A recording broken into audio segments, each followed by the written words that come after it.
Olá, eu sou a Carla Mello, consultora de escrita e terapeuta holística, e hoje eu estou aqui para falar com você sobre os 4 pilares da inteligência emocional e como eles se relacionam com o nosso processo de estudos. Como eu já falei no vídeo anterior, Daniel Goleman, em 1995, lançou o livro Inteligência Emocional. Ele é um psicólogo norte-americano renomado e essa metodologia já foi inserida em diversas escolas nos Estados Unidos. Aqui no Brasil ainda está sendo aos poucos desenvolvidas, mas a ideia é que a gente consiga trazer esse olhar de ter inteligência emocional para que a gente possa gerenciar melhor o nosso processo de estudos.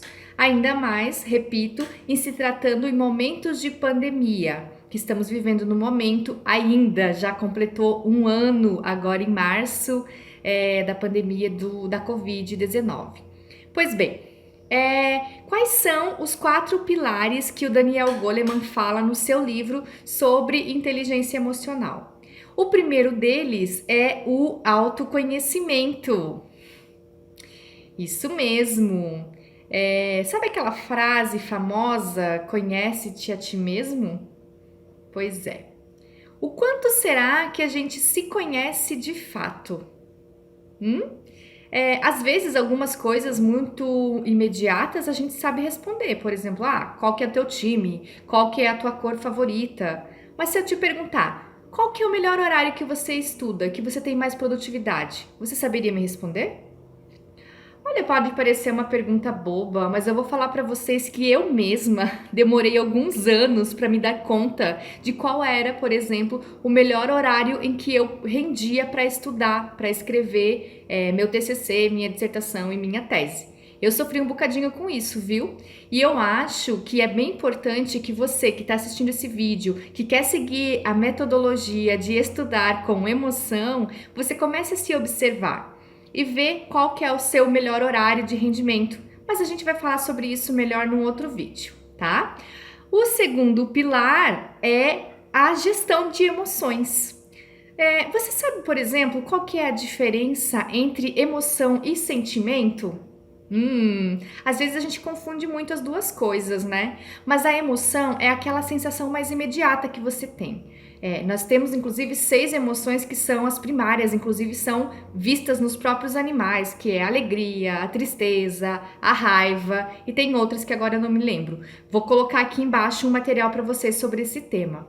Mas a questão é a seguinte: a gente precisa entender quando a gente está sentindo aquela emoção para que a gente possa dominá-la e não o contrário. Sabe como que acontece o contrário? Às vezes você tá lá estudando e aí daqui a pouco você chega num tema que você não curte muito. Por exemplo, eu tô estudando física, que não é uma coisa que é muito minha praia.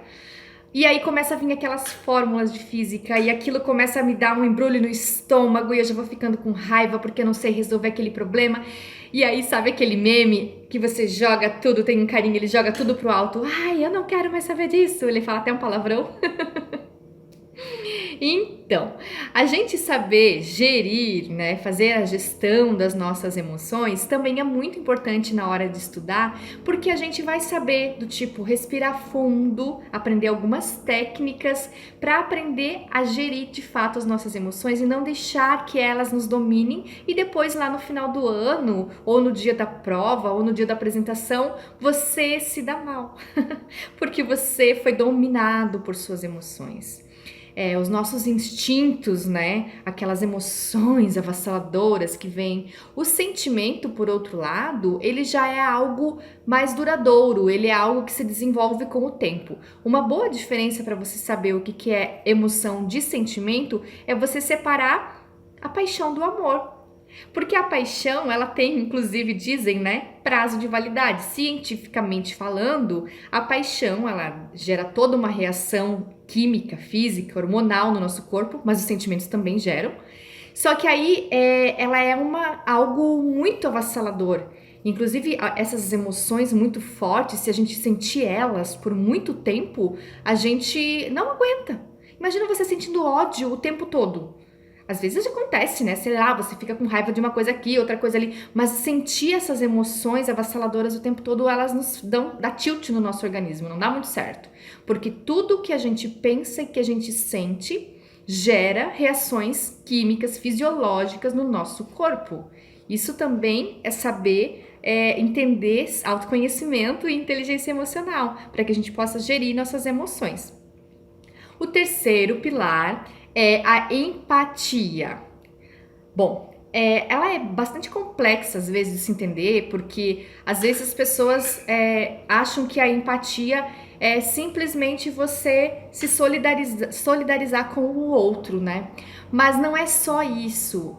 Você ser uma pessoa empática é um exercício constante que deve ser feito e aos poucos também, né? A gente tem que ter calma e paciência também conosco, com a gente mesmo. Temos que ser gentis com a gente mesmo quando a gente está num processo de mudar.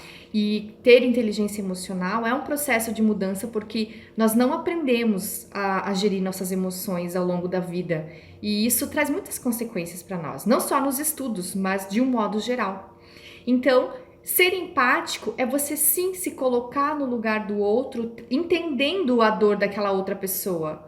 É muito difícil pra gente entender uma dor que a gente não vive, que a gente não viveu, que a gente não sentiu. Mas ao mesmo tempo é importante que a gente se coloque naquela posição porque somos todos diferentes. E cada um de nós interpreta também as coisas de uma forma. Então esse conceito de empatia, ele é muito importante, mas você não procure não tentar ficar entendendo ele dentro de uma lógica tão racional assim. Tem a ver, de fato, com essa solidariedade, com esse afeto que nos afeta, mesmo que eu não tenha passado por aquilo. Entende? Se você ficar com alguma dúvida em relação a isso, você pode me perguntar também. Mas são coisas muito complexas. Eu só estou lançando tudo isso aqui para vocês começarem a pensar.